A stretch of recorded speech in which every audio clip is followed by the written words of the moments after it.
So first, let me introduce myself. I'm not in the religious business. I'm an engineer, basically trained in mathematics. And then I was responsible in the Ministry of Industry in my country, France, for innovation policy. And then I created the foresight unit of the Ministry for Research. So the research policy and the research choices. It may be surprising to speak about religion foresight, because religions are supposed not to move. But experience shows that they change, but they change slowly. And so we have to go very far in the past and ask ourselves about what is exactly that religions are speaking about. I guess that most of you see triangles in that drawing. No? Yes. Yes, but there are no triangles. You see triangles because you have triangles in your mind. Yeah. And this was made by Mr. Kanitsa, who is a professor of psychology in the University of Trieste. So that's my first statement. We have not chosen our beliefs, we give our agreement to the tail of the planet. This is a quotation of a Mexican Nagual. And first, we will look at religions through the behavior of the humans. You probably heard about ethology, which is the study of behaviors, not only for humans, but also for animals, inspired by a sort of Darwinian view that behaviors are adaptations to the context and the survival problems. So basically, beliefs, we will have the assumptions that beliefs are made by human minds. They are inspired by survival conditions, and these conditions are changing, and practices are selected through a sort of Darwinian processes. So what, if we go far in the past, let's say more than 10,000 years BC, we are with the hunters-gatherers, and these are with shamanism. What is shamanism? 3 points. First one, you have the man of knowledge, the shaman. Second, you have the initiatic trip, the second birth. And third, we have the practices and processes of communication with spirits. And this, of course, is very useful for hunters, because it's a sort of training to be with the spirits of the animals that they are hunting, to a sort of symbiosis also with nature, which is necessary for gathering. And therefore, there is a sort of coherence between the beliefs of shamanism and the situation of survival of this population. When we go further in the there has been an important change, approximately between minus 12,000 and minus 8,000. No, please, come and sit down. And which is a settlement in small villages and the beginning of agriculture. This came also with a global warming, because the temperature increased by 6 degrees centigrade between minus 12,000 and minus 8,000 approximately. It will be the increase of the 21st century, but in 1 century, not in 4 millenniums. And it made agriculture much easier. So we see the small village with autonomy, agriculture, and cattle breeding, which started approximately in 8,000. And this period from 8,500 until minus 3,000 approximately is a period where you find the goddesses, female divinity, which is coherent with the care for the children, the care for the cattle, the care for the village. And these goddesses take, of course, different shapes. Very well known is the one of Çatalhöyük in Turkey. And these are maybe older than this one, which is approximately minus 5,000. So this, we see, therefore, an evolution from shamanism to female goddesses. Things change. Hello, come on. Things are changing approximately in minus 3,000. What happens?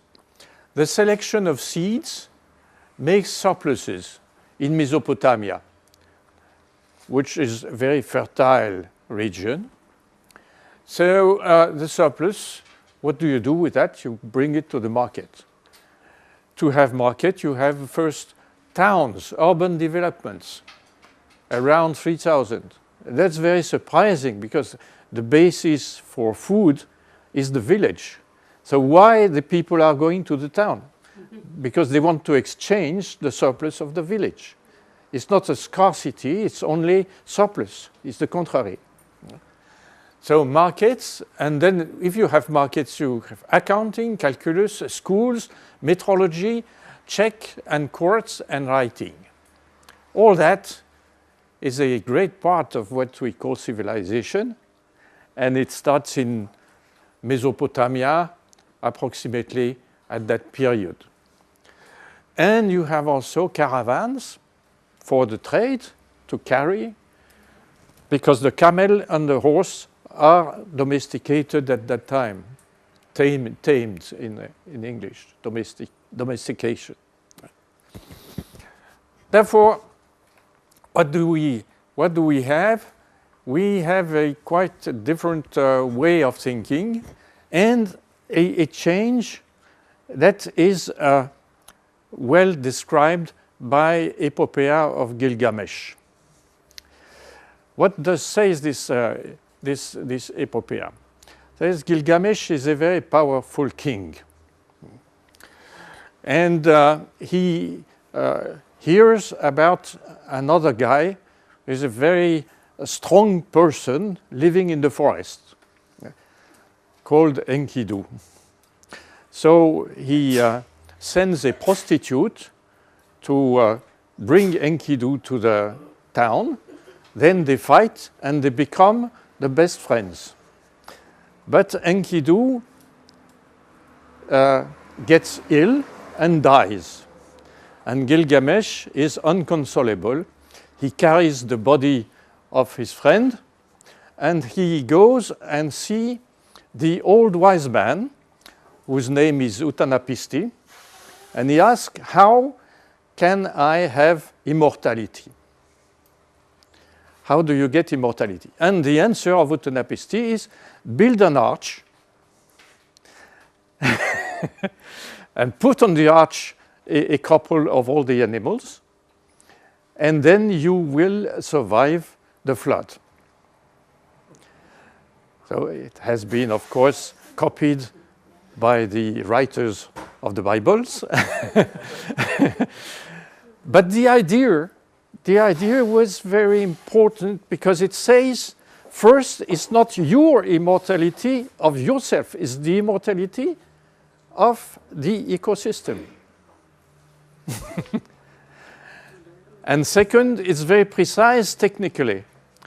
In the case of the Bible, they have wiped out all the technical details, but the Mesopotamians are very precise. They say the arch will have this size, you have so many liters to put of crude oil to put it inside for the safety, and it's a technical description of the thing. So this the late version is minus 1100 of Gilgamesh, but it has lasted at least 1 millennium. So the likely scenario is camel and horse are domesticated, massive urban development, trade is developing, but when you have caravans, you have tribes that become predators of caravans, particularly in the Middle East. So predators cannot abuse because there is nothing to eat for the next generation if they abuse, so they become protectors with a fee in compensation. So protectors, that's kingdoms, and then you had at the same time trade plus conflicts, and means, guilds, and deceits.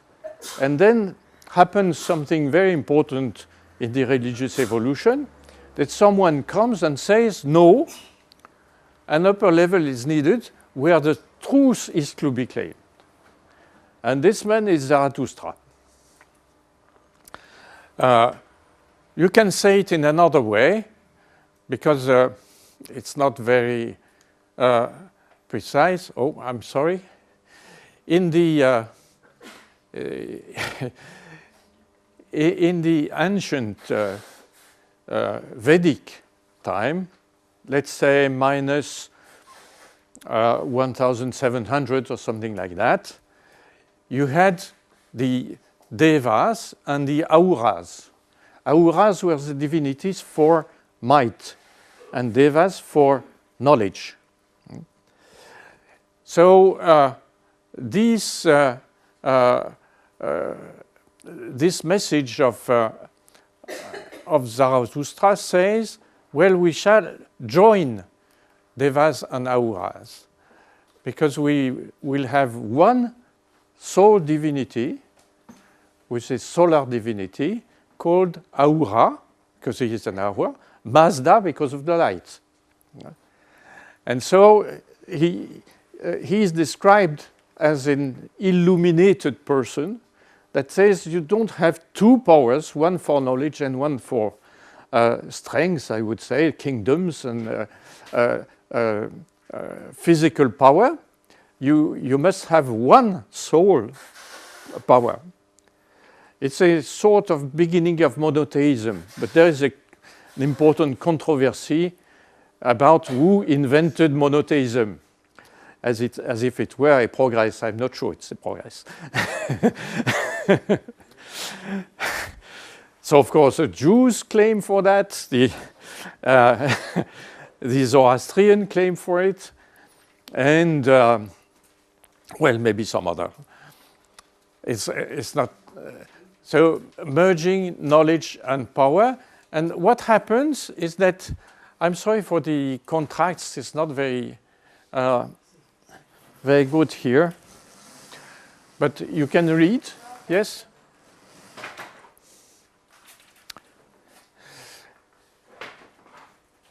In the classical organization, you have knowledge on one side, power on the other side, and the living bodies. And what happens with the Zoroastrian is that the knowledge system goes under, and you have Aura Mazda. And here, the knowledge divinities become, the devas, become daimons, and they're demons. Why? Because the progress of knowledge comes from doubt. And the doubt is also the doubt of the might. And therefore, they are considered as contestation of the power, which has a sort of reality. And he says, on the other side, you have the forces of light and the forces of life. And this is a representation of Ahura Mazda with the wings. It's a solar divinity. The wing, because during the day he flies over the Earth. It's a solar divinity. And it's the divinity of the Achaemenid Empire until the Islamic conquest, until the 7th century after Christ. And nowadays, you have very few Zoroastrians in Persia, only at the east part of Persia, around the Yazd, but you have a very important community of Zoroastrian in India, around Bombay.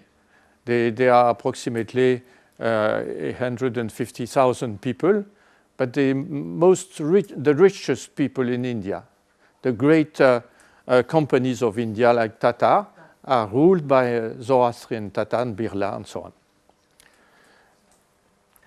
See, and this is quite understandable because these people come from the center of the Silk Road, which was the place of trade and communication for millenniums.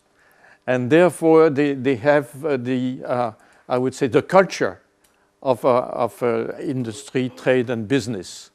And they transferred this business culture into India, and they completely adapted. They are not dressed like our friend, they are dressed like British people.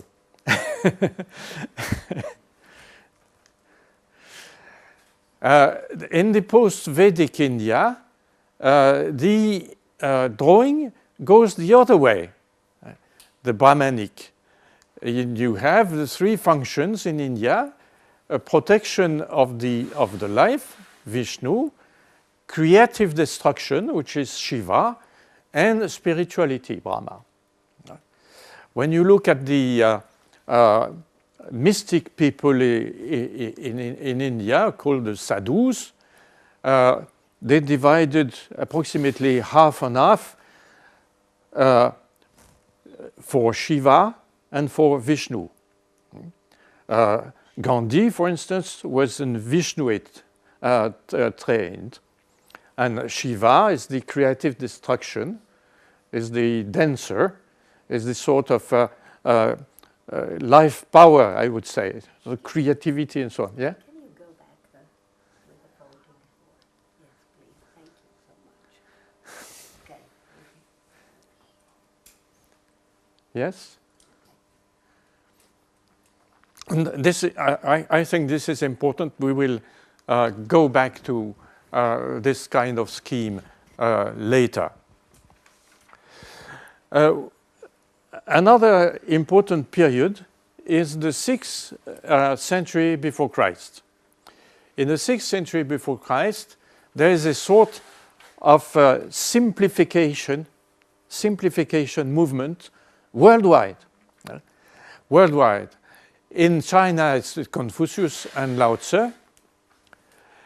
In India is Buddha, which is a terrible simplification of Hinduism. In Greece is the Greek philosophy at start point, and also the writing of the Torah. And the Greek philosophy is the messages from Parmenides. You have to distinguish between what is and what is not. So this is a representation of Confucius, this is one of Buddha, and this is supposed to be the Heraclitus. No, I will stay on that one. Sorry. No. I have to do it by...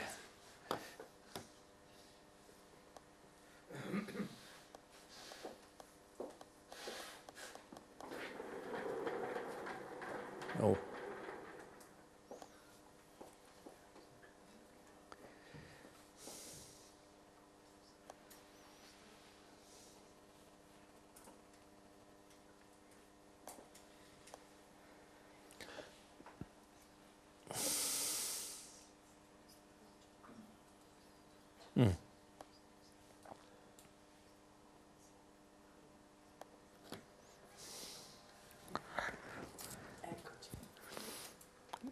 So the idea behind this analysis is that you have an interaction between the economic sphere and the spiritual sphere. The development of trade, in the case of Zarathustra, had created a desire for speaking truth, because, of course, the merchants, as always, say everything that can be useful to sell their products. So it came to be a disinformation society with a lot of hype. And then the people in spirituality said, well, we have to stick to the truth. And the case of philosophy is also the same. Distinction between what is and what is not, which is the basic message of philosophy, the starting point. And in the case of Lao Tzu, in the case of Buddha also, you have very simple rules in order to be coherent and to say the truth. But I feel it's more or less a reaction against the abuse of commercial discourse. Am I clear about? Yes. So, a last point about far history. Between 5th century BC and 12th century AD, you have, of course, the Christ, you have money, which Manichaeans, but what did say Mani? He said, you know, all religions say the same things with different words. And he said, well, everything is the problem of competition between light and darkness, which is a very interesting way of thinking. But he was crucified also. So there's an institutional reaction against people that say the truth. And when you speak now about money, the word that you have in mind is Manichaean. And Mani only said you have light and you have darkness, and the problem is the competition between light and darkness, which we all can experience. And St. Augustine was the beginning of the big institutionalization of the church. You know, it was superstitio and religio. In the time of late Roman Empire, the Christians were considered as superstitio, and the Roman gods considered as religio. And St. Augustine inversed. Say, no, religio is the Christian one, and superstitio is the ancient one, the ancient Roman one.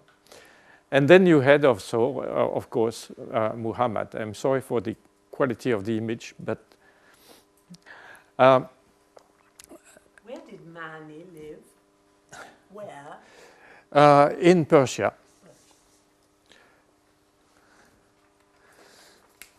So in the 12th century happened something very interesting. 12th century is the end of the golden age of Muslims. You know, there was a magnificent creativity because the Muslims invaded on the east and on the west and transferred the technology from China to the west. Many, the paper, the printing, many technology for irrigation, for navigation also came from China through the Muslims. And they had a very free thinking and creativity thinking. And Al-Farabi in the Far East near Samarkand, Avicenne in Baghdad, and Averroes in Cordoba. And what happened in the case of the south of Spain and the north of Morocco is a sort of love story between the three religions in the 12th century.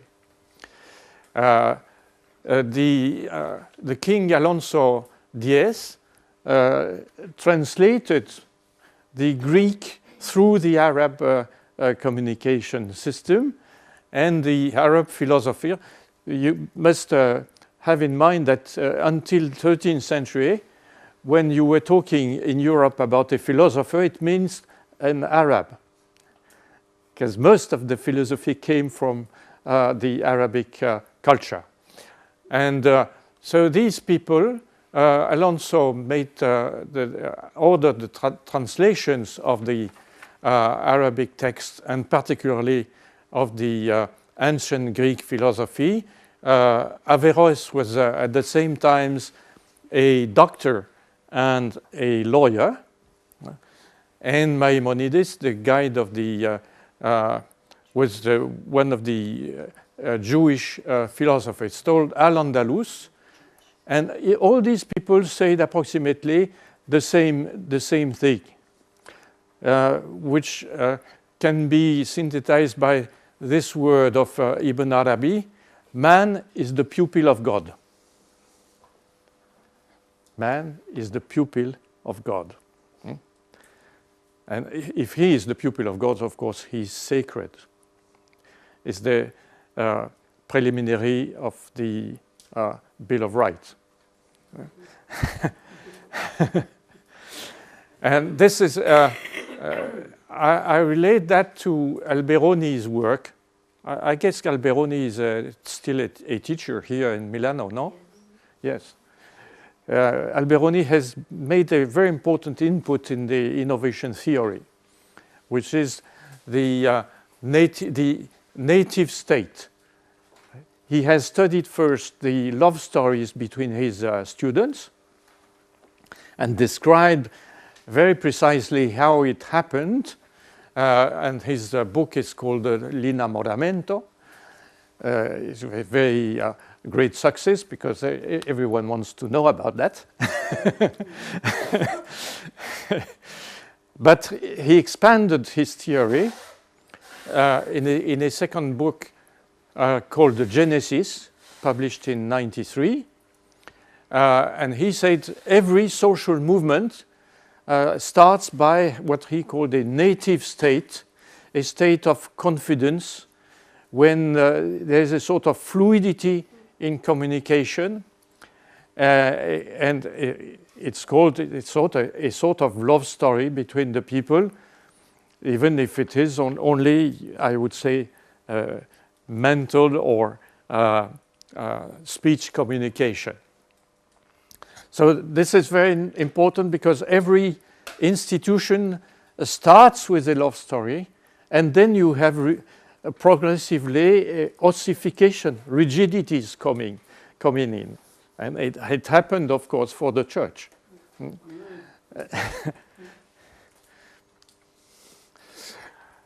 the case of Rumi was the founder of the sect of the Sufis in Turkey.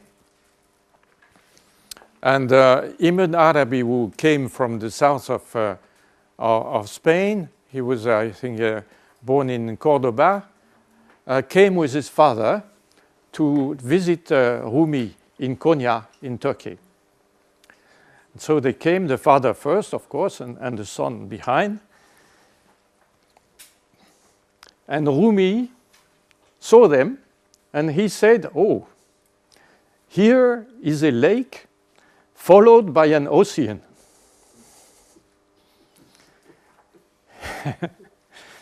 That gives the level.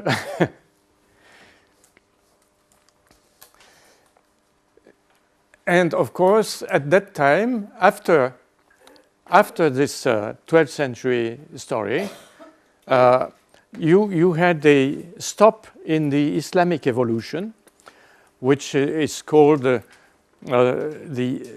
end, the closing of the ijtihad, which means the ijtihad is the way the believer goes to go closer to God. And there has been at the end of the 12th century, approximately, a closing of the ijtihad, and the transmission was to Europe. And it was the foundation of the first university. The first three were Bologna, Paris, and Oxford. With the Disputatio, if you read text about the life of university at that time, you see it was a terrible animation. Much more active than nowadays, I would say.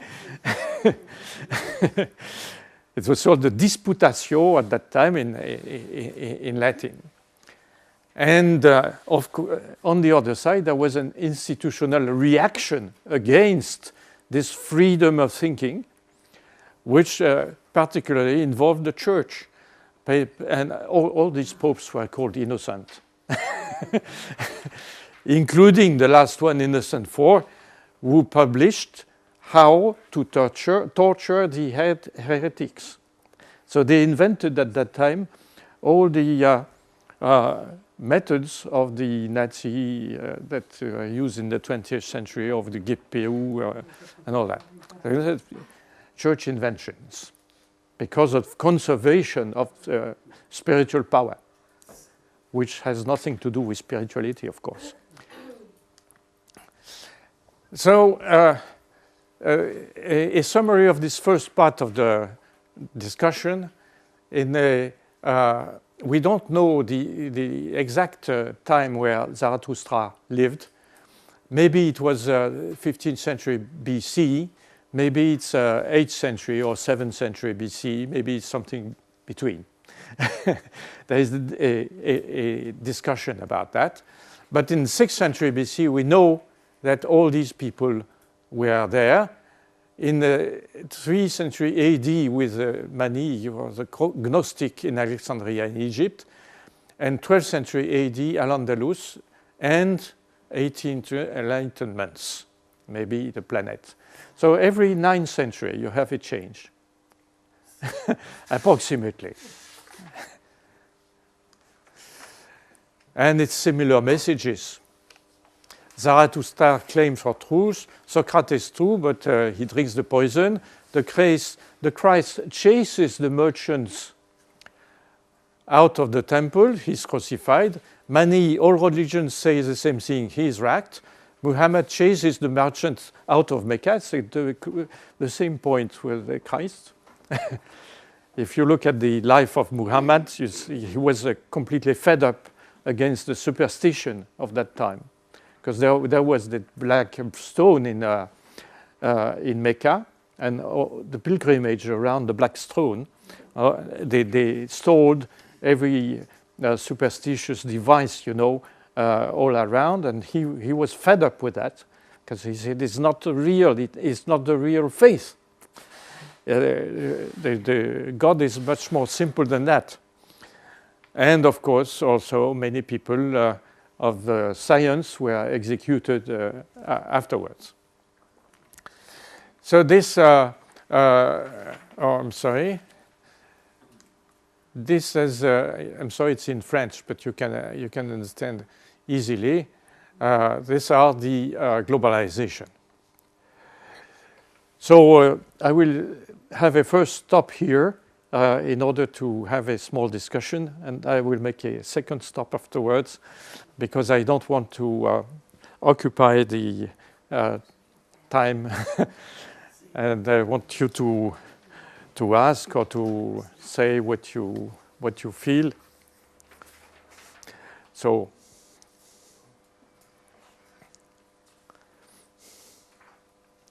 do you have any question, any remark, any discussion point up to now?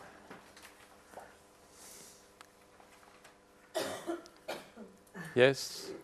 I have one question, which is, do you think that is it culture that influences religions, or is it the other way around?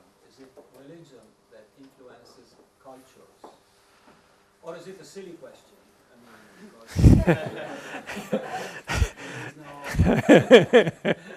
relations between culture and religions.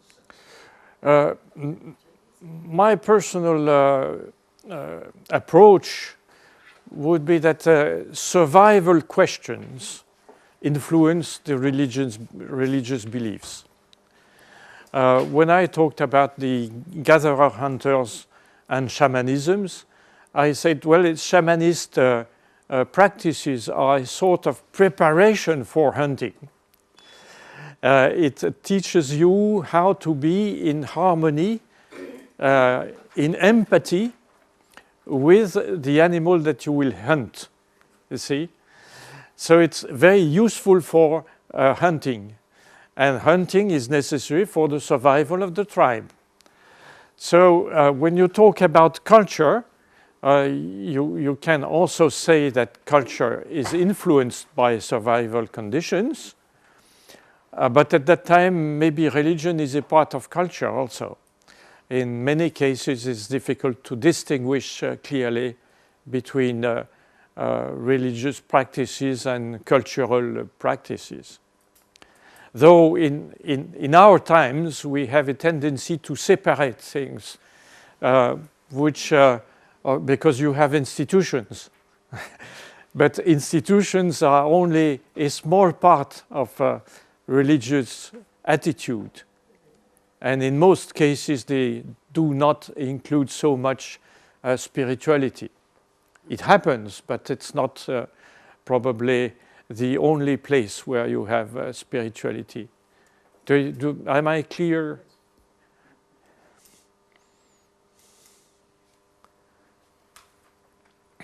Yes? A little bit on that note, do you also believe in the theories that when a country or a society hits crisis, then the number of people who practice religion will raise? Because historically wise, there's a lot of scholars who think that when a society hunger or if there's war or anything, that we would start believing more in religion, and then when a society stops going through crises, the number of people who follow a religion will fall dramatically? Well, there is an example. I will show you.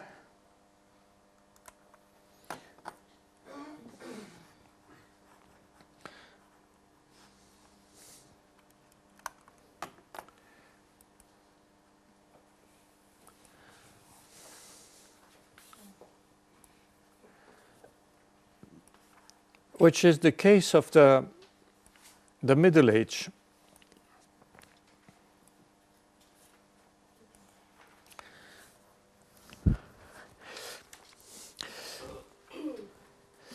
You see here, 1100 is the European Middle Age. 1100, you have the chivalry that goes away to the Crusades.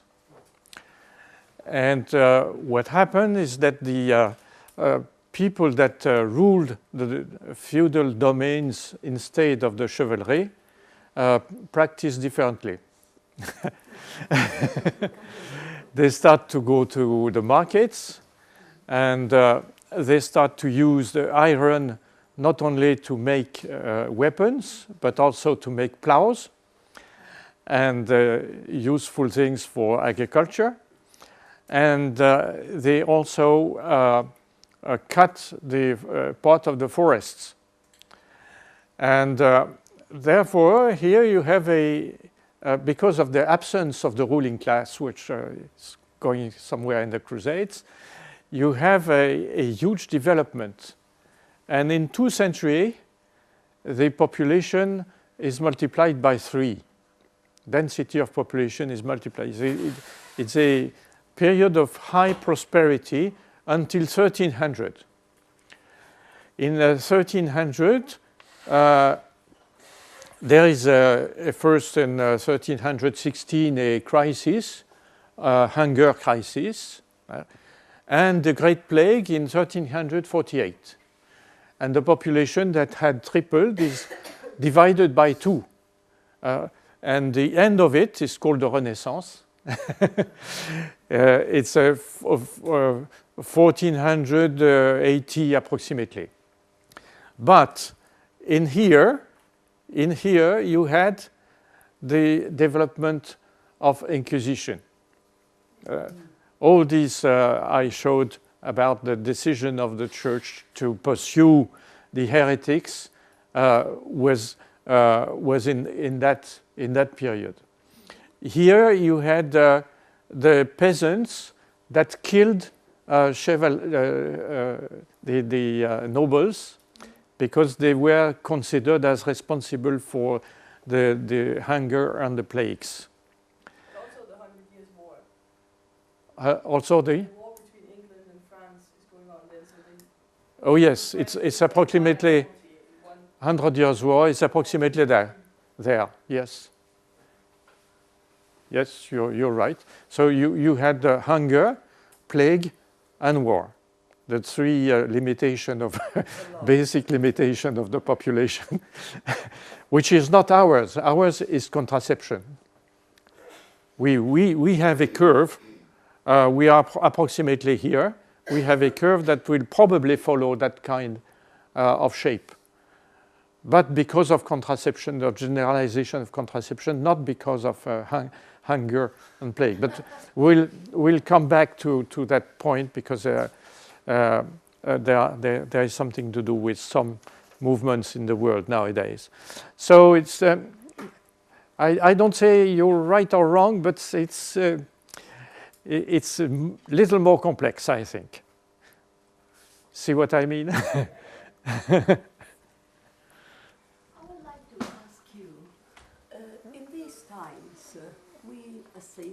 To lots of religion wars around the world. And in fact, the globalization makes a knowledge of quite lots of religions around the world. So are we in the first period also now? So I will answer later to your question because it's the it's the foresight part. Have there been any civilizations that didn't feel the need for religion, that didn't produce it? I don't think so. It depends what you call religion, of course. You can say the Chinese have no religion, but Taoism, Confucianism, Buddhism, they all have that. And also they have old practices of divination and the Yi King system, which is very interesting for foresight.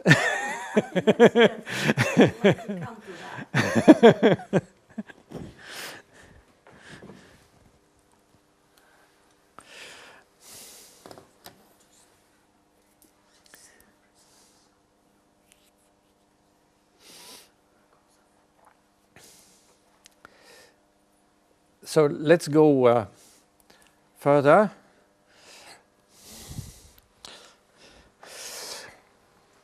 The evolution was very much influenced by the diffusion of literature. The project of Gutenberg was the Protestant project to print the Bible in order that everyone could read the Bible, and of course the church was against it because they want only to listen to their interpretation of the Bible. No, they still don't recognize the apocryph. So you had the Valladolid controversy, which is a very interesting point. The question was whether the Indians of South America had a soul or not.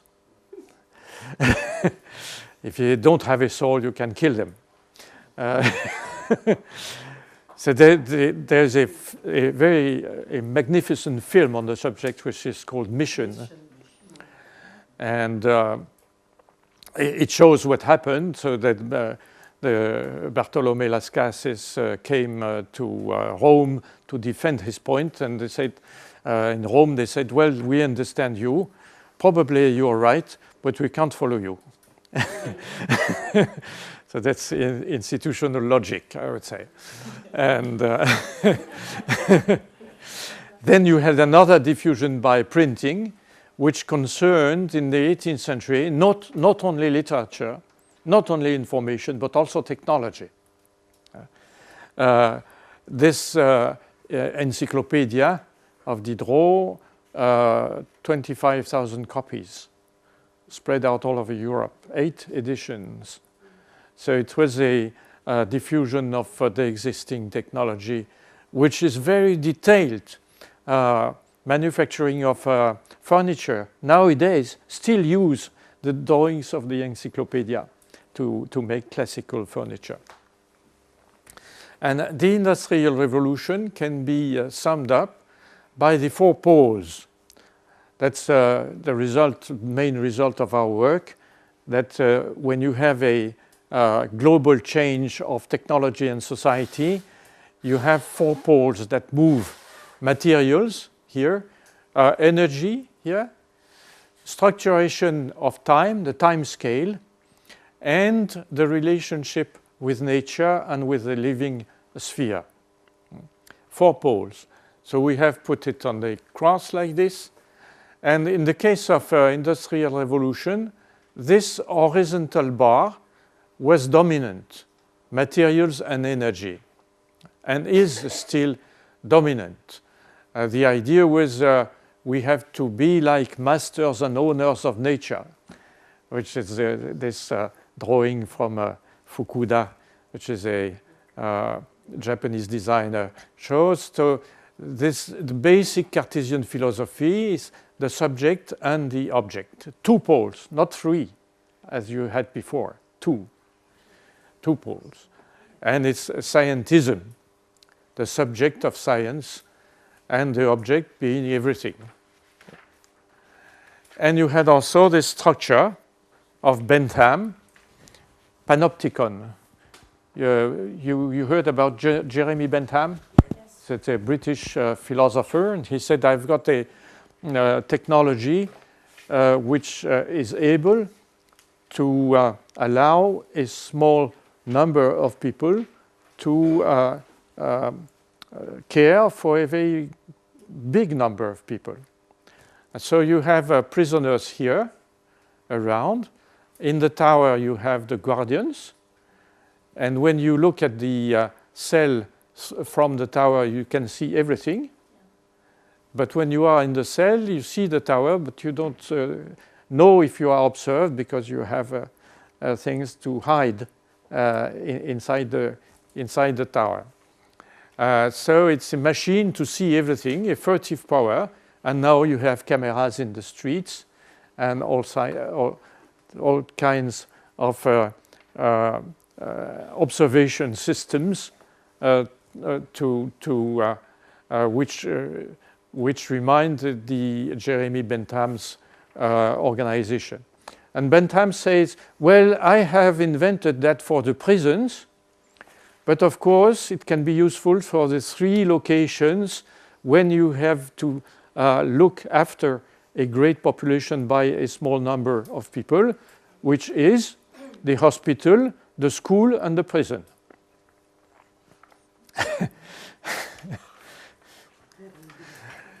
So the industrialization goes to marriage in this Moon sect. Everyone marry at the same time in the same ritual. And I will point, of course, this discourse of Martin Heidegger in 1953. Martin Heidegger at that time was in a very difficult position because he had been a Lehrverbot, forbidden to teach after the Second World War, because he had a time been with the Nazi Party. And he spoke in an engineering school, and he said 3 things. First, the essence of technology is nothing technical. Well, of course, yes.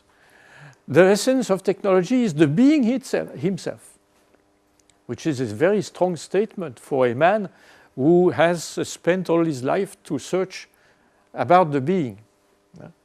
And the third point is the essence of modern technology is the Gestell, which means the requisition in the name of reason. Gestell, which is of course, is a very hard statement. Gestell, of course, the panopticon of Bentham is a Gestell of visibility, but he says also you have the Gestell for the behavior of the people when you ask them to be at the same place for 8 hours a day doing the same thing. So the essence of modern technology is the Gestell is a terrible statement. It means that the people are treated as objects. But after this terrible statement, he goes back to Hölderlin and says, in the most extreme danger also grows salvation, and we have to inhabit earth as a poet. So he spoke after the culmination of industrialization, which was the industrialization of death, with the Nazi camp on one side and Hiroshima on the other side. So everybody was in it. So the stage of civilization that we still have now in our memories is the end and culmination by absurd of the industrial system, which is industrialization of death. Well, second part. Do you have any question or? Yes? Do you think that Darwin's theory questioned religions and all the beliefs in religion? Darwin's theory, Darwinian's theory. Well, he himself made an answer in a discussion with a priest, which was exactly that question. And the answer of Darwin is, God, yes, I don't need this hypothesis. So he was referring to a certain idea of religion at his time, yes, which is a God. Yes. It's one shape of religion. Yes. But anyhow, religion exists. So you have to speak about it as something that exists, at least in the mind of the people. Yes, but I think there is no answer in the conflict between science and religion, because scholars may be divided into factions. Yes. All I am saying is inspired by cognitive sciences, ethology, which is a Darwinian continuation of the modern biology, I would say. That even today there is no answer. Yeah. Yeah. It's my opinion. Yes. It has nothing to do with your personal feeling about beliefs, or which is, of course, a disposition of your sentiments, of sentimental being. So, yes? You've been speaking of religion correctly as a transcultural movement under different circumstances. Religion is also a transpolitical movement to some extent. Yeah. I'm very concerned with globalism. I think we all have a sense that globalism, insofar as it will bring people together, is a good thing. On the other hand, when too many people think that it's a good thing, it's always a reason to pause. I think that we all believe that colonialism was a bad thing. I do too. And yet, some of the similarities between the way in which globalism is emerging and colonialism did its devastation are also clear. I wonder if we can see warning signals in colonialism, insofar as it is a trans movement that will help us make globalism a less threatening movement and accomplish some of the things that we want. And similarly, as we look at this analysis of religion, I think that we're not being careful enough and suspicious enough of globalism.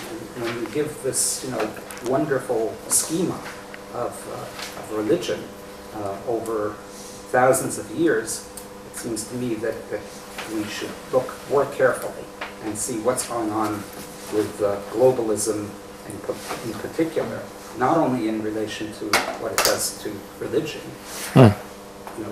what are the prospects of it really accomplishing what we think it will do, and that is lead to greater unity and diminish violence. Yeah. Well, that's the third part of my speech. But I would only say one thing to start, is that when you speak about that kind of question, you have to try to speak, as they said in 19th century, above good and bad.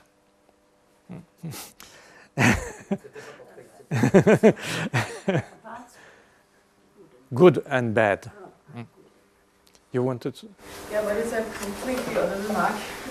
Yeah. Because it is quite interesting that you bring up Heidegger, because at least for the people who is a part of AFS, one of our main goals is that if you know people, you don't go to war with people, which is quite interesting with Heidegger, because he was a supporter of the Nazi party, but he dated a Jewish woman for most of his life. One of his friends. So, it's actually quite interesting, because you can't hate people that you know, even though that he followed Nazis since 1933. He was one of the first public figures that actually followed the Nazi party, but until 1941, he dated a Jewish woman. So, which is quite interesting related to it. Oh yes, he's a very complex person with a very important love affair with Hannah Arendt.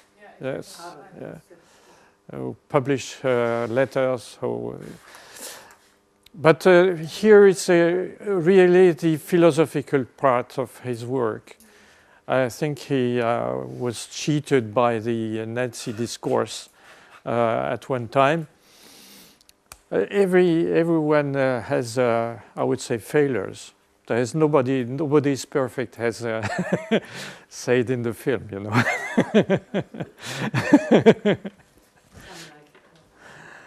So let's go to the yes. And I was thinking about that, because you told it began 50 years ago or a little bit more. And is the Gestalt still now in our minds or in our lives? Yes, that's a part.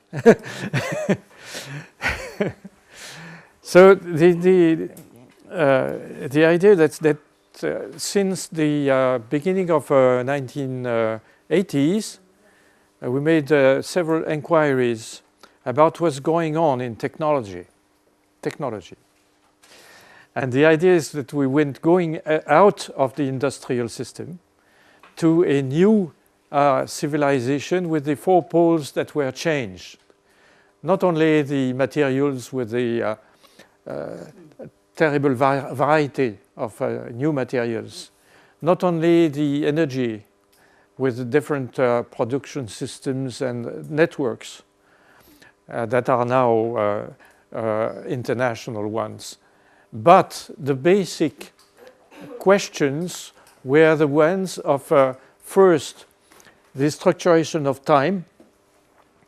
The industrial time was measured with chronometers, So it's the tenth of a second, the limit approximately. Tenth of a second is the limit of the human perception. And now you have 1 billionth of a second. 100 million times faster than your neurons, which gives the opportunity to build hallucinogenous industries. Hallucinogenous industries.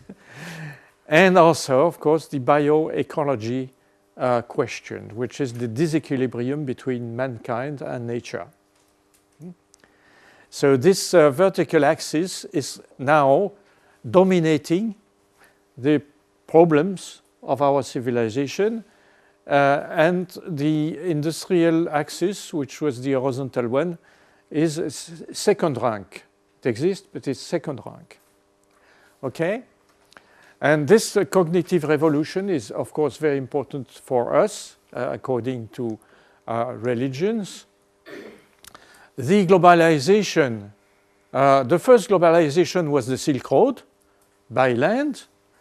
The second globalization was by sea, Hanseatic League, and then Vasco da Gama, Christopher Columbus. And now we have the digital globalization through internet and electronic phones and all that. So this is really digital globalization is really, this is the first world map in 1502, Continental Atlas in 1502.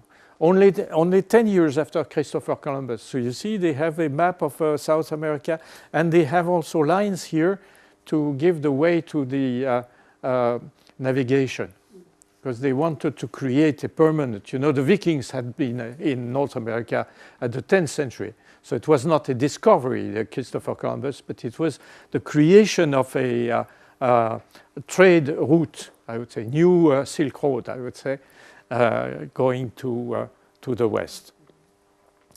And this is the internet penetration at the end of last year. These are the Albania, Estonia, Lithuania, and so on. These are the European one. Italy 51.7, and you see this is between 50 and 75, 90, 97. Icelandic is very. In the case of Asia, it's very different because you have a relatively small percentage in India, but it's growing very fast. And you have in China, China, you know, has more internautes than the United States now, since last year. And of course, it creates movements. And these are South America, and this is Africa. Very interesting. When at the mid-80s, we say to our colleagues in the different ministries in France, you know, the opening of the Eastern Europe is unavoidable and irreversible. And they said, why? I said, because of the telephone. When you have more than 10 telephone lines per 100 people, it's not controllable by a centralized bureaucracy. More than 20% people, it creates movements, particularly in the young generation. See what I mean? Therefore, the perspective is that by 2025 you will have more than, because it's very fast, it's going very fast, you will have more than 75% all over the planet. Therefore, you will have definitely a change. I was discussing with my Iranian friend, who's in the next room, and you will have definitely a change in the political and behavioral system because of this circulation of information. If you look at the Babel, because it's the theme, This is the order of magnitude of the Babel. See, when you use the Unicode, you don't have 256 signs like when you're 1 byte, but you have 65,536. So you have the Chinese Kenji, Japanese Kana, Devanagari, Cyrillic, of course, Arab, and so on. So you have an universe of signs in front of which we all are illiterates. We all are at the starting point. And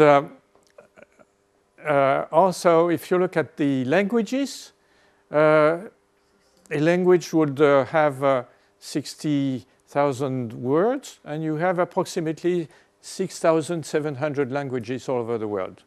You lose some hundreds per year, approximately. And in technology, you have 6 million items. So it gives you the idea that technology is something like the biological diversity. I will point something important is that we know that biological diversity would be something between 5 and 30 million different species, but we only have referenced 1.8 million. So the curiosity of human species regarding the other species is very weak. It's very weak. We spend a lot of money in science, but it's science to make money. It's not science really for knowledge. Because if it were for knowledge, we would have a complete catalogue of what's going on in the biosphere. So this is the new Babel. I can't show you the real place where Babel was, because nowadays I was told it's a helicopter basis for American Army near Baghdad.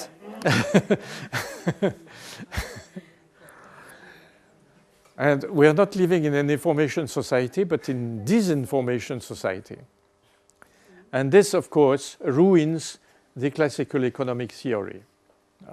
Because the classical economic theory assumed that actors were perfectly informed, lucid, and watchful. The basic assumption is that you cannot be perfectly informed if you have such an information system around you that goes faster than your neurons. So that is the painting by Magritte called The Therapist. And of course, you have to make a reflection about Gramsci's theory on cultural hegemony attempts. Gramsci in the internet system is a very important author, I think. He pointed something very important. This is a National Education Association cartoon. But I will show you something that has been, it's an inquiry that was made some years ago in the Baden-Württemberg. Yes? You want to say something? No? Okay. About children drawings. They made an experience about children drawings, about approximately 5 years old. And it's a very detailed, German-like statistics and so on. So I only show you the image so you can understand fast. These are drawings by children that look at TV less than 1 hour a day. Normal drawings. Okay? These are drawings by children that look at TV more than 3 hours a day.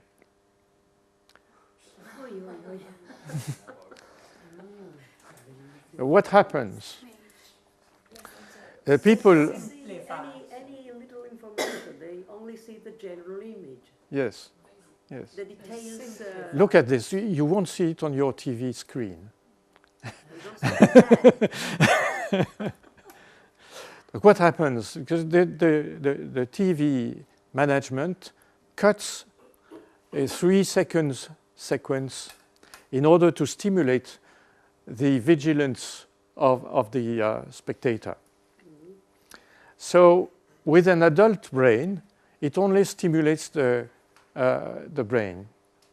But with the children, it's a sort of training for zapping.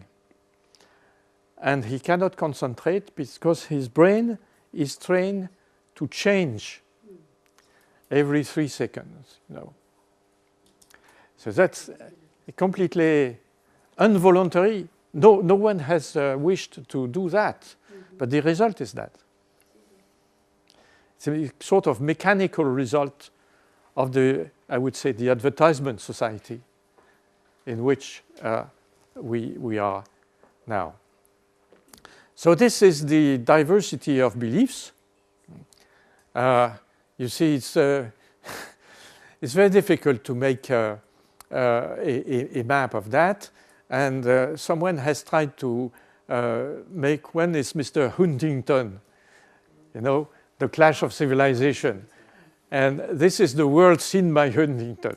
So you see, it's very simplified. It's a very simplified view with Islam, Chinese is a part, maybe, and Christianity is supposed to be in 2 parts, you know, Orthodox here and the rest over there. And this is very uncertain. So,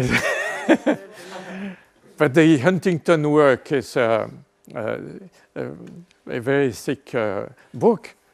But basically, you know, Huntington was a secretary of the National Security Council, which is the organ that gives instructions to the DOD and the CIA. And so it's more a market study for weapon manufacturing than than a real analysis of the diversity of beliefs all over the world. So this is a... But anyway, if we refer to the classical Indian 3 functions, creative destruction, protection of life, Vishnu, and spirituality, Brahma. When Schumpeter, the economist, said the essence of capitalism is creative destruction, he brought into modern world the old Indian divinity Shiva and his feminine shape, Kali.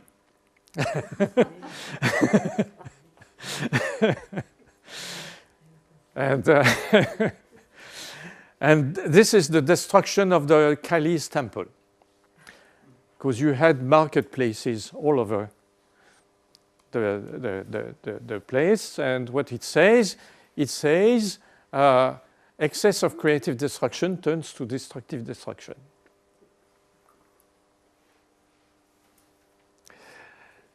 Therefore, in order to keep this, I would say, this reference with the Indian 3 functions, creative destruction is more capitalism, according to Schumpeter.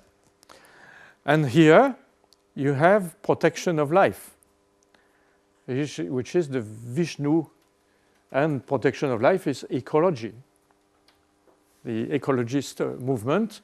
And here you have, I put the cloud because of the cloud computing. So cloud computing, because everything is going into the cloud now, including the money you have in your purse.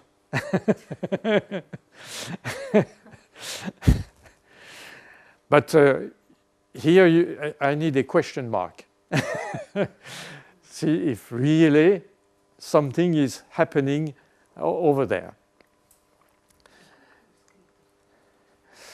The key question of foresight is the disruption of the equilibrium between nature and human species. If the internet is intended to work as a planetary nervous system, is it able to become the base of a global consciousness for the human species, enough to reverse the regulation of its behaviors? So this is the great question of 21st century. So the Rio summit in '92, you will have a Rio plus 20 next year, shows the anxiety of the expert, of the newspaper girl, and the presence of the primitive civilizations, which, of course, are the last one to know how to live in equilibrium with nature. We don't know anymore. And, of course, these are all the names of a female divinity in Mexico. And Lovelock says future divinity may be Gaia, the ecosystem, I would say, which is a feminine divinity, female divinity. Survival depends. And I think this leads to a different way of thinking in which the biological model would be based on a recognition, not on knowledge, but on recognition, which is exchange between living beings. And how does that work? Empathy, and probably a new Valladolid controversy. Valladolid was to have the Indians a soul, now have the animals a soul. Have the plants a soul, maybe. And collective beings also, and now virtual communities. Charles Darwin thinking path. And so I will elaborate about this new way of thinking, saying that the beginning of life, 3.4 billion years ago, was made by messages, RNA messengers. And then 0.8 billion years, you had the polycellular. Polycellular means that the cells stopped being in competition and in struggle for life and united to make something more complex. 0.8 billion years, you had the polycellular. Polycellular means that the cells stopped being in competition and in struggle for life and united to make something more complex. If this event had not happened, we would not have been here to speak about it. Okay? Mutual recognition, cooperation, and specialization, polycellular. Every one of us is 60,000 billion former bacteria. Okay? So this is another way to look at living systems. And of course, you had the information inventions in the living system, the nervous system, vision, internet, global nervous system. And we are not made, that's another point, we are not made of matter. Matter flows inside our body. After 7 years, you don't have a single molecule that is the same.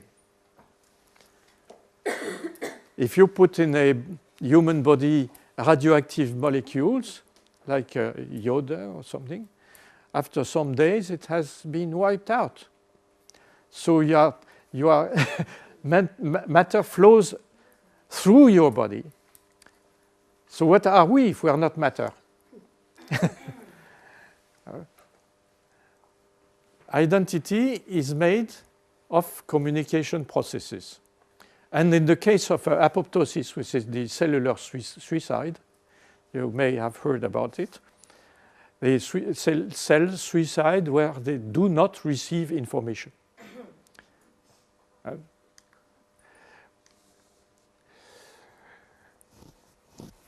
So, looking at this, at this point, we can say human beings are the follow-up of the evolution of consciousness. Consciousness raised from the elementary to the global, from the cell to the plant, then to the animal, then to humans, and maybe soon to the whole biosphere, if we do our job.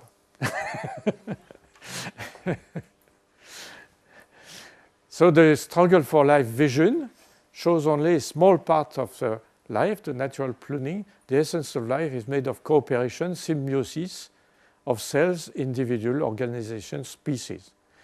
This cooperation is made of information exchange, shows recognition and anticipation. It's the rise of consciousness. And the last one, so the Spencer's vision, the struggle for life, inspired economic and political thinking since the industrial revolutions. Facing the limit of the planet, maintaining this vision would lead to collapse, as said Jared Diamond. You have probably heard about his book called Collapse. Thus, the evolution of consciousness need a great step forward. And probably the values will be changed. The declining values would be domination, conquest, and performance. And the rising values would be empathy, individuation, so making something more complex with smaller units, and resilience, which is resistance to, how do you say, aléatoire? Aléas. Aleatoria. Grazie. And you have authors, Franz de Waal, Gilbert Simondon, and Boris Cyrulnik about these three points. And you have also this Noah's Arch, which is called Biosphere 2. May have heard about that. It was an experience in which 8 people lived during 2 years with 2,700 different species. So inside it looks like a garden, but the idea is that you don't look at species one by one, you look at the system. And the idea is also, if you have a stable ecosystem, even with only less than 3,000 species, you can hope to put it in the space or in another planet, because you won't go back to Earth in order to get your food every week. So it's the idea of life is not an idea species by species. It's an idea of system. And that's how many different species for a stable ecosystem. In the case of biosphere, it was not exactly as successful as it would have been, but it's an important stage in the exploration of these problems. So the foresight of 21st century would be a transition from Homo coca-colensis that you see on this drawing to Homo sapiens. Thanks for your attention. Thank you very much.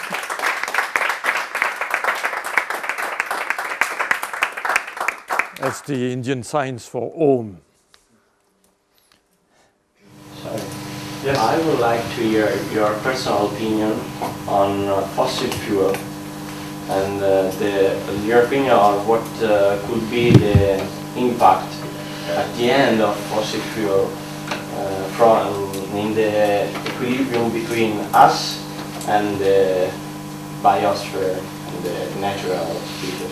Your personal opinion.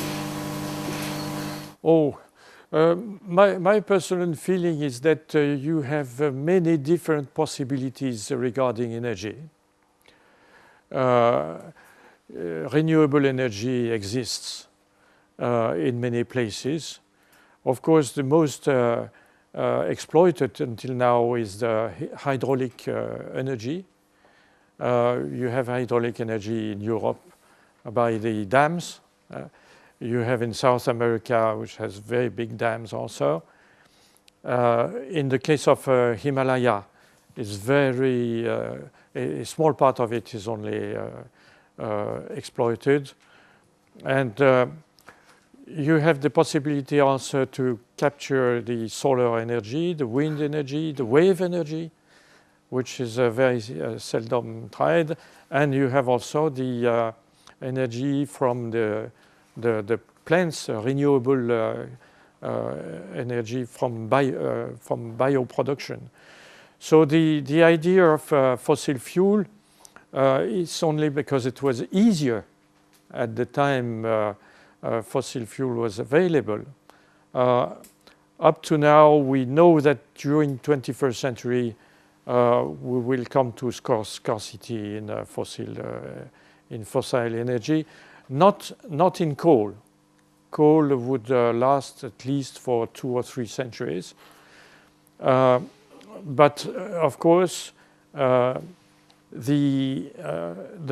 point is, would the government and probably an international agreement be strong enough to master the emission of carbon dioxide and other greenhouse gases? Up to now, there has not been any important decision made, I would say, even in taxation. If you look, for instance, if you look at kerosene for the planes, kerosene is free of tax because you don't know to what country you would give the tax. Of course, it would be a very good tax system for the United Nations. But taxation is a very efficient system. If you look at the European cars and compare them with the American cars, in America you had a very low taxation for 30, 40 years at least. And in European you had a rather high taxation on gasoline. The result is that European cars spend half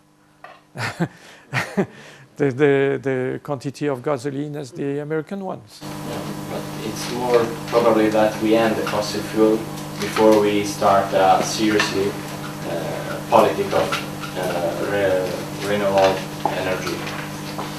Yes, but you can replace fossil fuel very easily. You can. It's very easy to transform, for instance, coal into fossil fuel. You don't have to put only some hydrogen on it.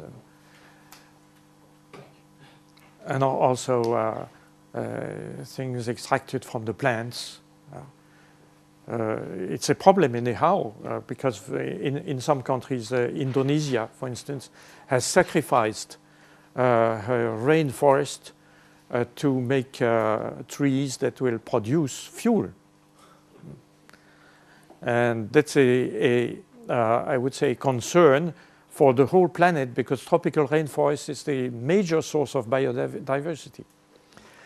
So my feeling, in order to answer your question, is that there has not been important world decision on that subject. And that's a pity.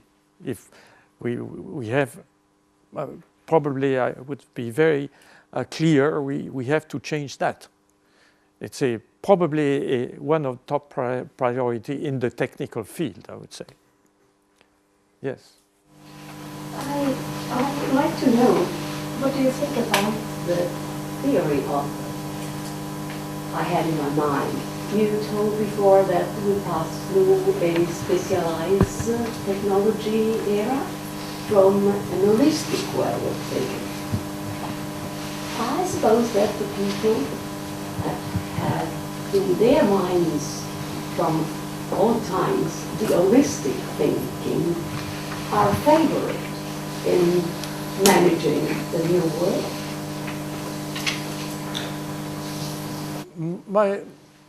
My feeling is that up to now it depends a lot on the generation. The generation of the digital natives, I would say, will be very fast in using new technologies and very clever in it, because they have seen it since their young age. Even you have children that don't know how to read and write, and they can use a computer.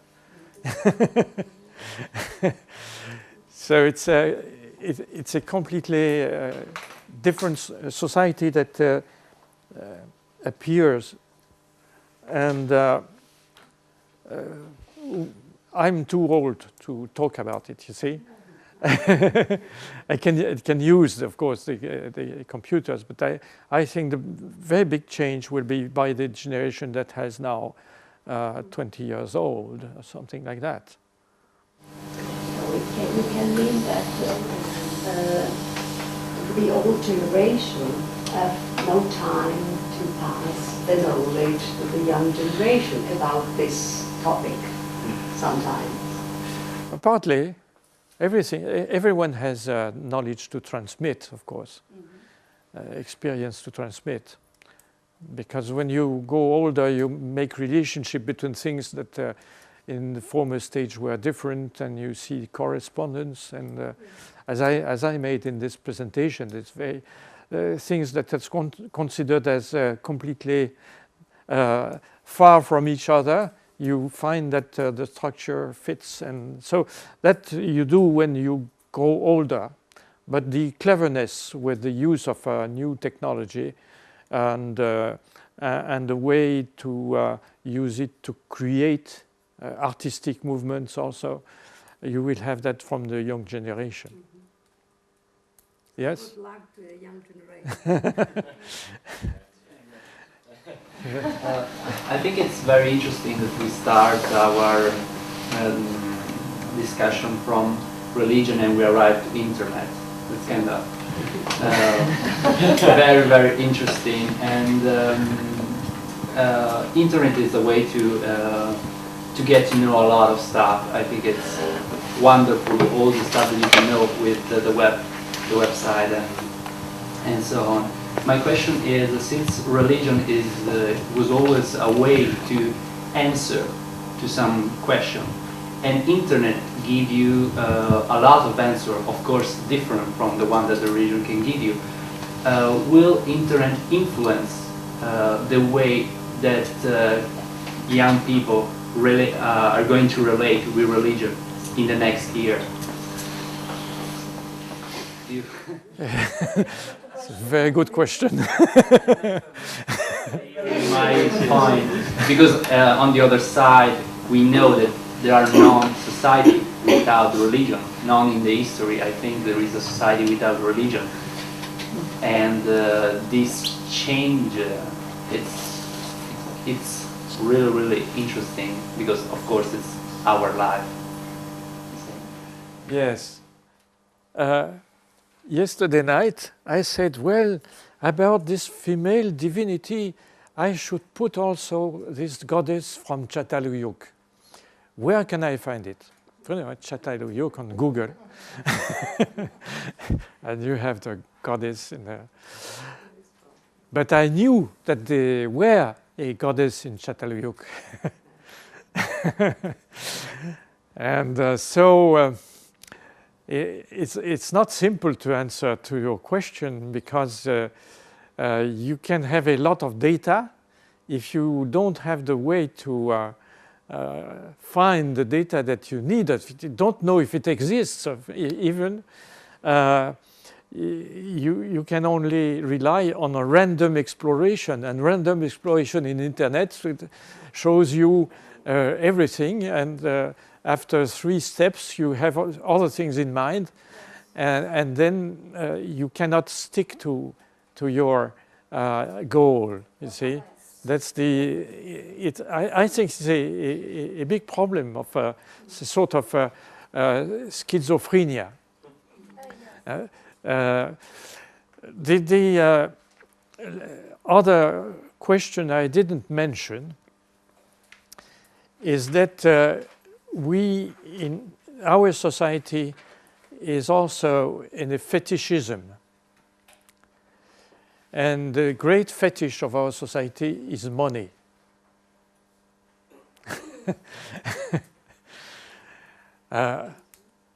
Particularly the dollar standard, of course. And money will change in the following decades.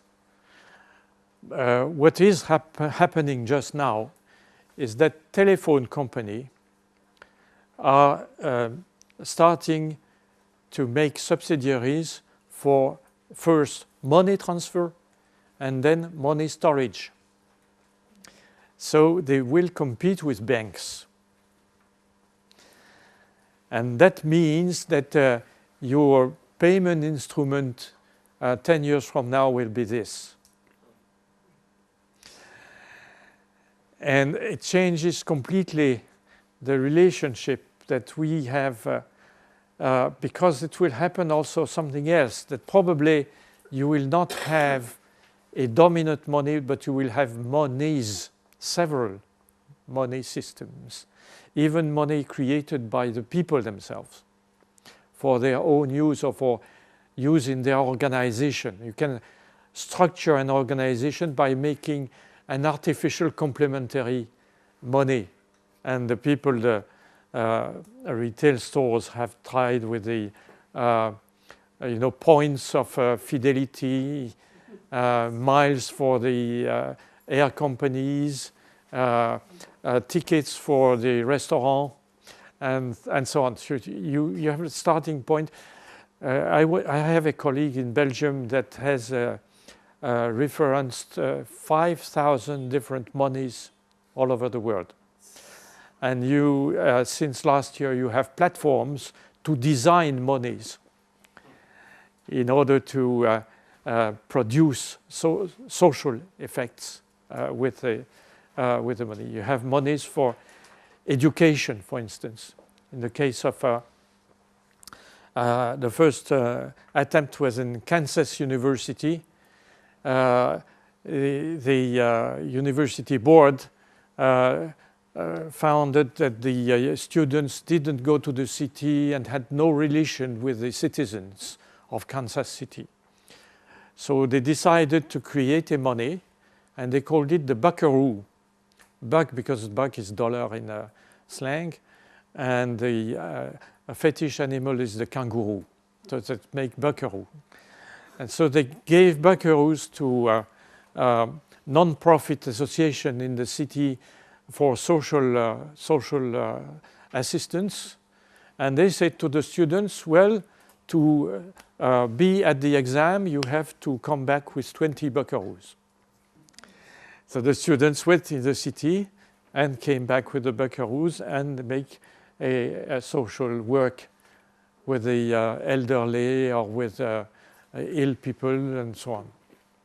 So that's a kind, you can design a money to induce a behavior. And that's a very interesting way of thinking, which is completely different of the present fetishism for money, which is supposed to give access to everything, everywhere. And this way to approach like different kind of value, it's typical of internet. Because, for example, like Yahoo Answer or a lot of other websites give points for the answer for activity. Oh yeah. Or maybe like Wikipedia give you more power when you go, but it's not actual real money. So it's something that's also you cannot exchange it. You have reputations with the stars. An and economy so on. of reputation. Yeah. It's like lessons.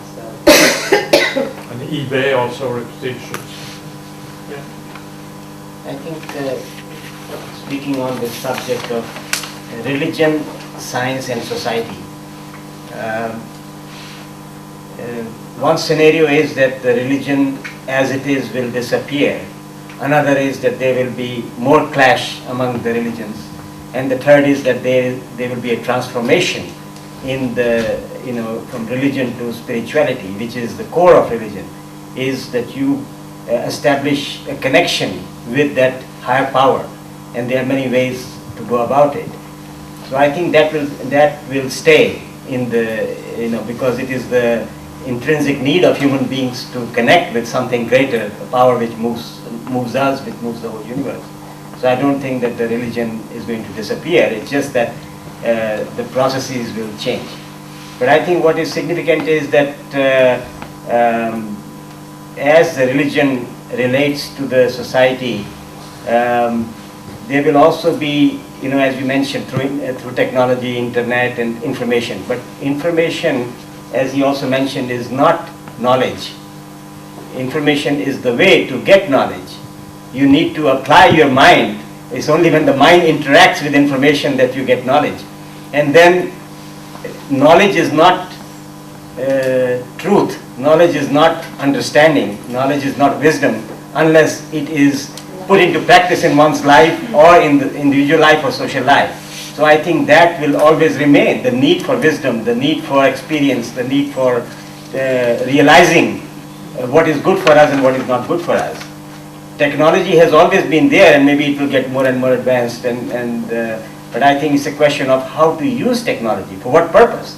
We can use it to create many different currencies and create a wonderful society, or we can destroy the nature, we can destroy the biosphere and minimize the options which we have for us. So I think in all these three, whether it is the domain of religion or the domain of technology or domain of society, that higher consciousness has to prevail, has to guide. And I think that's which is the need of the present hour, is how can awakened understanding or higher wisdom or higher knowledge begin to guide all the spheres of society, whether it is religion, society, or technology. I think that the last things that have been said, I think they show that even if we could potentially have all the information we want, I mean, we can know everything of anything at any time with the internet. I think that shows that we still need like a teacher, a guide, or something that can give a first orientation through it, and then going forward, and then we can have our brain interact itself with the information we get to get our own knowledge. But that, at least to me, says that we still, for the first step, we still need, well, a teacher. Let's take it a bit general idea of a teacher, but of course. Who can be the teacher?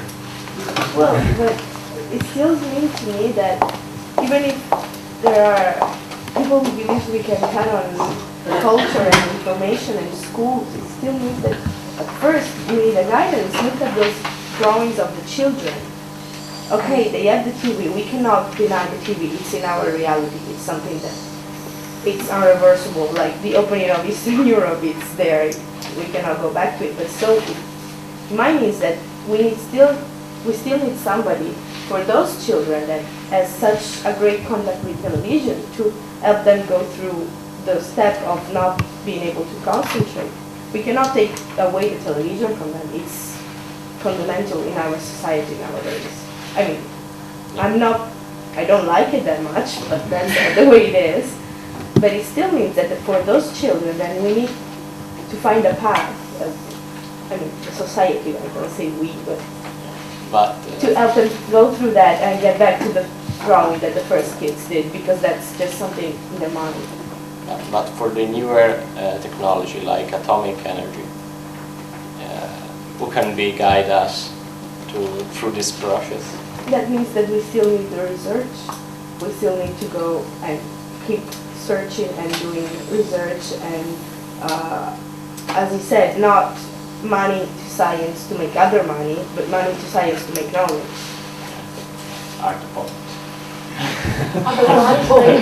Otherwise they must do like Mosè.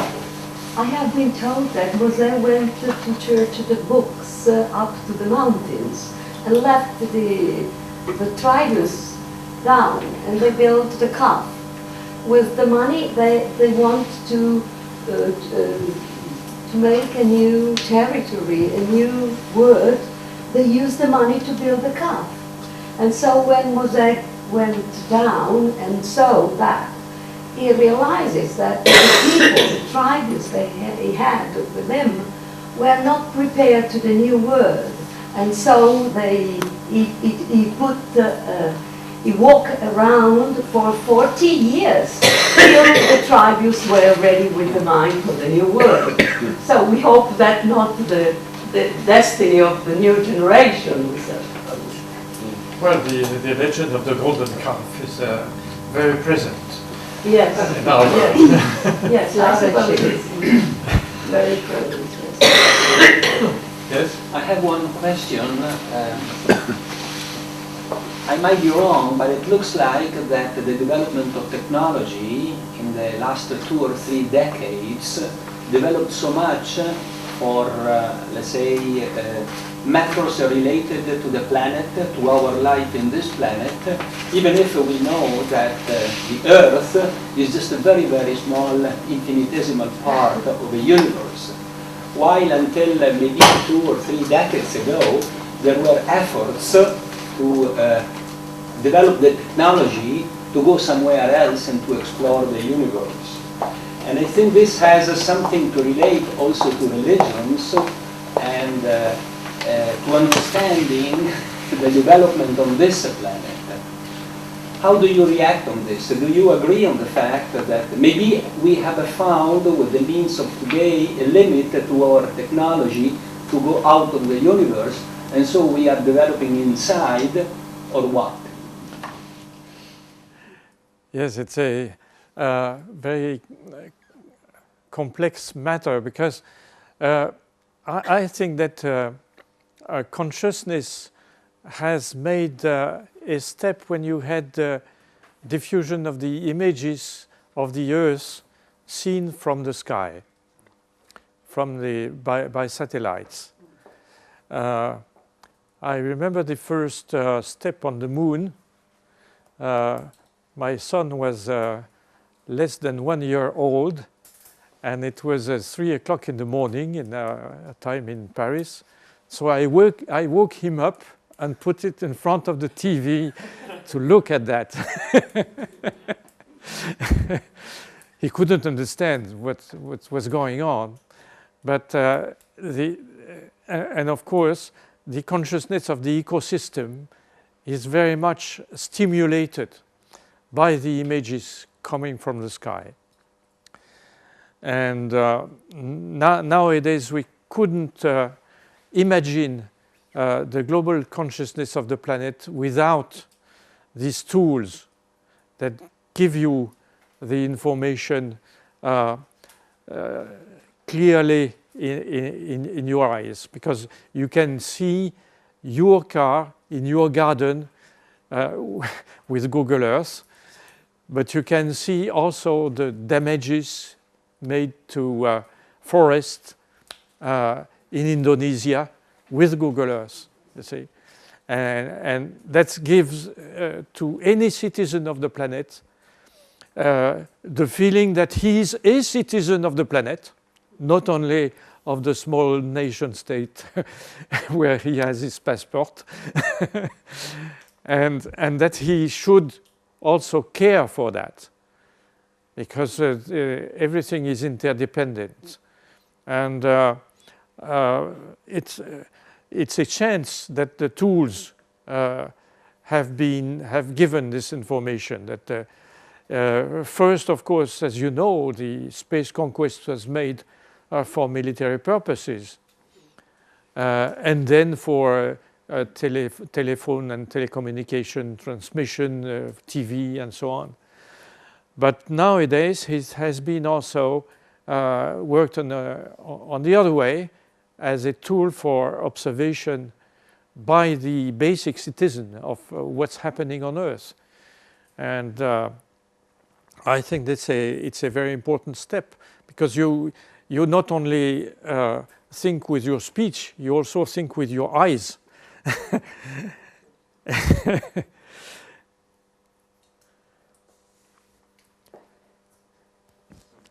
time has come. 5 minutes left. So if you have 1 or 2 questions, I can answer. I would like to know your personal opinion. You quoted Lovelock, who said that the possible new divinity may be Gaia, the Mother Earth. Do you believe this is really possible, or maybe there will be another kind of major philosophy, like neo-scientism or neo-positivism? Because we live in a world which every day we see the might, not of the nature, but of science and of technology. Maybe this will be the sort of new, not God, but leading power of our society. Yeah. Well, Lovelock expressed his feelings out of a, I would say, out of a scientific context. And of course, it's very simple, this idea. I would say, if the conservation of life, of the ecosystem, is a condition of our survival, then it is sacred. So it gives place to the idea of the great goddess, and as in ancient Greece there was this idea of Gaia, so he brought back the idea of Gaia. My feeling is that, as you said yesterday, the question is more the one of spirituality. And that's why I showed at the end this communication and recognition processes. So life is made of recognition processes. And recognition processes are the basis of consciousness. And the increase of consciousness leads to spirituality. So that's very close to some Indian philosophers like Sri Aurobindo said things like that.